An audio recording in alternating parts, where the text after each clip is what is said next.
Well, like many Oklahomans, the story of the Dust Bowl is the story of my family. I grew up hearing of the hardships and a sky the color of copper. But most of all, I learned from my parents' stories the value of resilience in the face of overwhelming odds.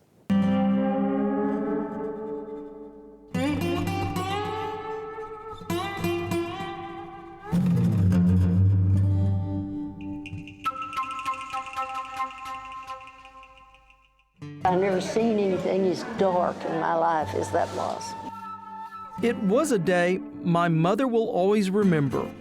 We were all at church on one Sunday night. A man came in from outside and told us there was a bad cloud coming up, and we better get home while we could. Black Sunday, April 14th, 1935. Oh, it was so dark you couldn't see your hand in front of your face. And Daddy told me to hold his belt in the back, you know. He was going to lead us all home. So we were all lined up and holding on to each other. We were at the yard fence before we could see the light in the window.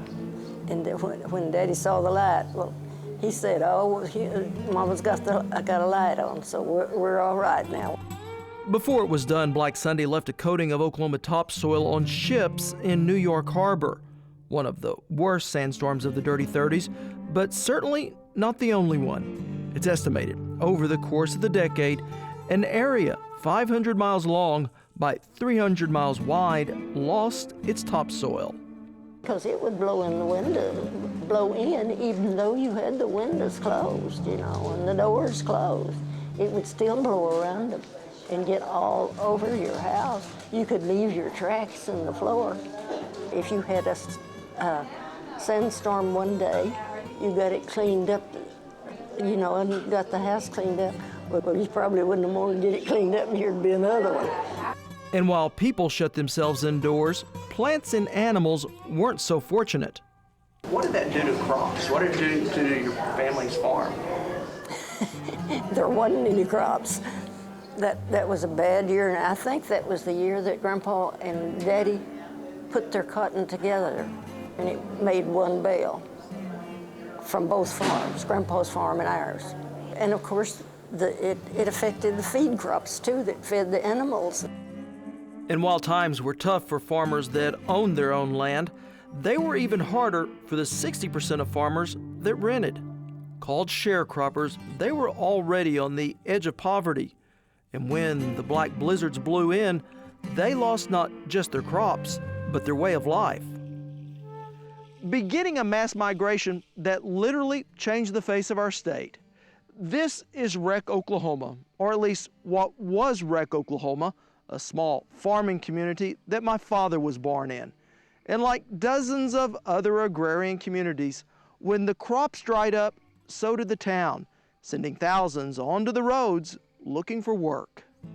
I can't even remember when I wasn't working in the fields, really, because I was so young I don't even remember it. For my father's family, the Dust Bowl was just the final straw that broke their economic back. During the 1930s, the federal government paid farmers to take land out of production in an effort to raise the price of cotton. And with no need for sharecropper labor, families like my father's found themselves homeless.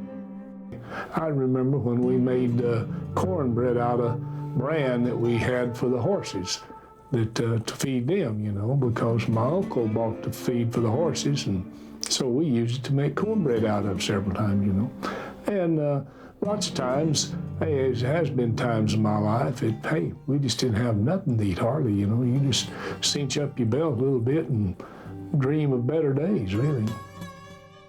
Hitting the road, my father's family was one of over 300,000 Oklahomans that left the state in the 1930s in search of new opportunities. With few available, his family struggled, living behind a road sign, even spending a winter in a tent. School became a luxury, and shoes a rarity. Didn't have shoes to wear. I went barefoot and started school barefooted, really, you know. Didn't think nothing about it. Well, thought something about it, but hey, what could you do about it? Okie soon became a derogatory word, and discrimination became all too common. But determined to endure, families like my father's suffered through the indignations, often with humility and sometimes with defiance. Well, you had to use a little muscle sometime, you know, and they knew it, and so they let you alone. Creating a character that survives even today. Well, times did get better. Federal programs put people to work, and new environmental practices were implemented to keep the land in place.